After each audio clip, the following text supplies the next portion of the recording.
ఎవరైనా సరే నీ విలువ తెలియకుండా నిన్ను తక్కువ చేసి చూసినప్పుడు, తక్కువ చేసి మాట్లాడినప్పుడు, వెంటనే రియాక్ట్ అయ్యి, వాళ్ళతో గొడవపడి, అరిచి, ఏడవడం ఇవన్నీ కాదు. ఇలా చేయకూడదు. అసలు నేను ఈరోజు మీకు ఒక చిన్న టెక్నిక్‌ని చెప్తాను. రివర్స్ టెక్నిక్‌ని. అది మీరు యూజ్ చేశారు అంటే, మీరు వద్దు అనుకోని వెళ్ళిపోయిన వాళ్ళే మళ్ళీ మీ జీవితంలోనికి అడిగి మరీ మీ జీవితంలోనికొస్తారు. ఈ చిన్న టెక్నిక్‌ని యూజ్ చేయండి. ఒకటి ఏంటంటే, మిమ్మల్ని వద్దు అనుకోని వెళ్ళిన వాళ్ళకి ఇగ్నోర్ చేయడం మొదలుపెట్టండి ఫస్ట్. ఇగ్నోర్ చేస్తూ రండి. ఇగ్నోర్ అంటే ఏంటి? ఏం చేయాలి అనుకుంటున్నారా? ఫస్టు మీరు చేస్తున్న ఫోన్, మెసేజ్ అన్నీ ఆఫ్ చేయండి అక్కడితో. ఇన్ని రోజులు చేశారు కదా! కాల్స్ చేశారు, మెసేజ్‌లు చేశారు. అయినా వాళ్ళ నుంచి ఎలాంటి రిప్లై రాలేదు మీకు. అప్పుడు మీరేం చేయాలంటే సైలెన్స్ మెయింటైన్ చేయాలి కొద్ది రోజులు. సైలెన్స్ మెయింటైన్ చేసినప్పుడు అవతల వాళ్ళకి ఎలా ఉంటుంది? ఏంటి ఇన్ని రోజులు చేశారు కదా! కాల్స్, మెసేజెస్ చేశారు. వాళ్ళేంటి ఇప్పుడు నాకు చెయ్యట్లేదు అని చెప్పి మీ గురించి ఆలోచించడం మొదలుపెడతారు. ఆలోచించడం మొదలుపెట్టి వాళ్ళే మీ వైపు రావడం మొదలుపెడతారు. 2 మీ అటెన్షన్ అటువైపు పోనీయొద్దు. అటెన్షన్ అంటే వాళ్ళతో మాట్లాడడానికి ట్రై చేయడం గానీ, మీరేం చేస్తున్నారు? మీరు ఎక్కడున్నారు? అసలు మీ గురించి ఎలాంటి విషయం, ఎలాంటి ఇన్ఫర్మేషన్ వాళ్ళకి వెళ్ళకుండా సీక్రెట్ మెయింటైన్ చేయండి. మీ అటెన్షన్‌ని అటువైపు వెళ్ళకుండా చేయండి. మీ అటెన్షనే అతి పెద్ద ఆస్తి. అర్థమవుతుందా? మీ సైలెన్సే మీకున్న అతి పెద్ద ఆయుధం. ఈ 2 వాడి అవతల వాళ్ళని మీరు ఇగ్నోర్ చేశారు అంటే, వాళ్ళే ఖచ్చితంగా మీ దగ్గరకొస్తారు. మీ దారిలోనికొస్తారు. కాబట్టి నేనింకొక 3 పాయింట్స్ చెప్తాను. మీకర్థమవుతుంది. ఇగ్నోర్ ఎలా చేయాలి? అవతల వాళ్ళని ఎలా మీ కాళ్ళ దగ్గరికి తీసుకురావాలి అని. మీరు అవతల వ్యక్తిని ఇగ్నోర్ చేసినప్పుడు ఏమవుతుందంటే, వాళ్ళు చాలా గట్టిగా హర్ట్ అవుతారు. వాళ్ళు లోపల నుంచి చాలా చాలా హర్ట్ అవుతారు. ఎలా అంటే, మీరు ఒక వ్యక్తికి చాలా ఎక్కువ ఇంపార్టెన్స్ ఇస్తున్నారు. వాళ్ళు పిలగానే వెళ్తున్నారు. వాళ్ళు చెప్పేసరికి వెంటనే ఆ పని చేస్తున్నారు. అలాంటి వాళ్ళకి సడెన్‌గా వాళ్ళు చెప్పిన పని చెయ్యకపోవడం గానీ, వాళ్ళ మాట వినకపోవడం గానీ, వాళ్ళకసలు విలువ ఇవ్వకుండా చేయడం గానీ చేస్తుంటే, అవతల వ్యక్తి ఎంత గట్టిగా హర్ట్ అవుతాడో ఒకసారి వినండి. కొద్ది రోజులు అవతల వ్యక్తి చాలా ఇగో ఉన్న వ్యక్తి అయితే, వాళ్ళే పోతారులే, పోతే పోనీ అన్నట్టు వదిలేస్తారు. వాళ్ళే మన దారిలోనికొస్తారని వదిలేస్తారు. కానీ ఇంకా మనం అలానే ఇగ్నోర్ చేస్తూ ఉంటే కొద్ది రోజులకి వాళ్ళే ఆలోచించడం మొదలుపెడతారు. అసలెందుకిలా చేస్తున్నాడు? ఎందుకు అయితే నేను తన వైపు వెళ్తే గాని తను రాడు నా వైపు.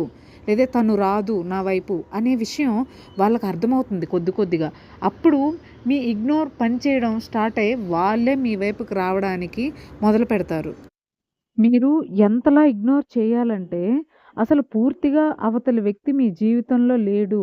ఇంకా తన జీవితంలో ఎలాంటి ప్లేస్ తనకు లేదు. మీరు ఇంకా ఇంకా మీ పనిలో గానీ, మీ వర్క్‌లో గానీ బిజీ అయిపోతూ అవతల వాళ్ళని ఇగ్నోర్ చేయడం మొదలుపెట్టండి. అవతల వాళ్ళకప్పుడు అనిపిస్తుంది. తనేంటి తన జీవితంలో నేను లేనా అనిపించేలా మీరు ఇగ్నోర్ చేయాలి వాళ్ళని. అప్పుడే వాళ్ళు మీ వైపుకి రావడం మొదలుపెడతారు.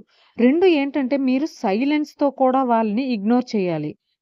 మనం మూర్ఖుల్ని మాటలతో మార్చలేనప్పుడు మన సైలెన్స్‌తో మార్చాలి. మార్చి మన దారికి తెచ్చుకోవాలి.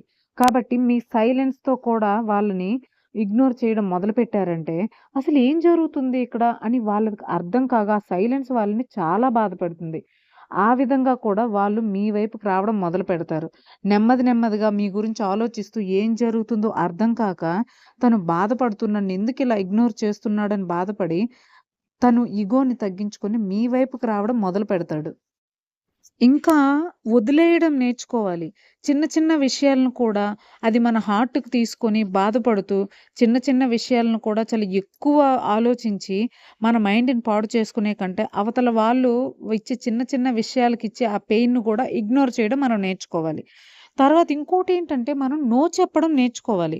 మన జీవితమంతా మనకిష్టం లేని పనిని నో చెప్పడం తెలియక అవతలి వాళ్ళు బాధపడతారేమో అనుకోని మనం చెయ్యలేని పనిని కూడా మన నెత్తి మీద పెట్టుకొని వాళ్ళకి ఆ పని చేసి పెడుతుంటాం. మన సొంత పనులు వదిలేసి అవతల వాళ్ళు బాధపడకూడదని చెప్పి నో చెప్పడం చేతకాక వాళ్ళ పనులన్నీ కూడా మనం నెత్తి మీద వేసుకొని, నో చెప్పలేక వాళ్ళ పనులు చేస్తూ ఉంటాం. కాబట్టి అది మనకి చాలా నష్టాన్ని కలిగిస్తది. సమయం వచ్చినప్పుడు నో చెప్పలేని వ్యక్తి ఎదుటి వాళ్ళ చేతుల్లో కీలుబొమ్మ అయిపోతాడు. కాబట్టి అది గమనించి నో చెప్పడం నేర్చుకో. తర్వాత కొన్ని విషయాల్లో బయటి వాడిలా బిహేవ్ చేయడం నేర్చుకో. అంతా నాదే, అందరూ నా వాళ్ళే అనుకోని నువ్వు బిహేవ్ చేశావా, అది కూడా వాళ్ళ దృష్టిలో నువ్వు చులకనవుతావు. అలా ఉండకుండా బయటి వాడిలా బిహేవ్ చెయి. కొన్నిసార్లు నీ జీవితంలో ఉండే ప్రతి విషయాన్ని అవతల వాళ్ళతో నువ్వు షేర్ చేసుకోవాల్సిన అవసరం లేదు. నీ జీవితంలో ఉన్న ప్రతి పేజ్‌ని అవతల వాళ్ళకి చెప్పాల్సిన పని లేదు. కొంత రహస్యంగా ఉండు. కొంత సీక్రెట్‌ని మెయింటైన్ చెయి. అప్పుడు మాత్రమే అవతల వాళ్ళకి నీ మీద ఉండే ఆ ఇంట్రెస్ట్ గాని, ఆ ఇంప్రెషన్ గాని ఎప్పుడూ కోల్పోకుండా వాళ్ళ దృష్టిలో నువ్వు చాలా గ్రేట్‌గా ఉంటావు. కాబట్టి ఇక నుంచైనా నిన్ను వద్దు అనుకుని వెళ్ళిన వాళ్ళని వెంట పడకుండా ఇగ్నోర్ చేయడం మొదలుపెట్టు. అప్పుడు వాళ్ళు ఎందుకు నువ్వు రావట్లేదా తన వైపు అని ఆలోచించి బాధపడి నీ వైపుకు వాళ్ళు రావడం మొదలుపెడతారు.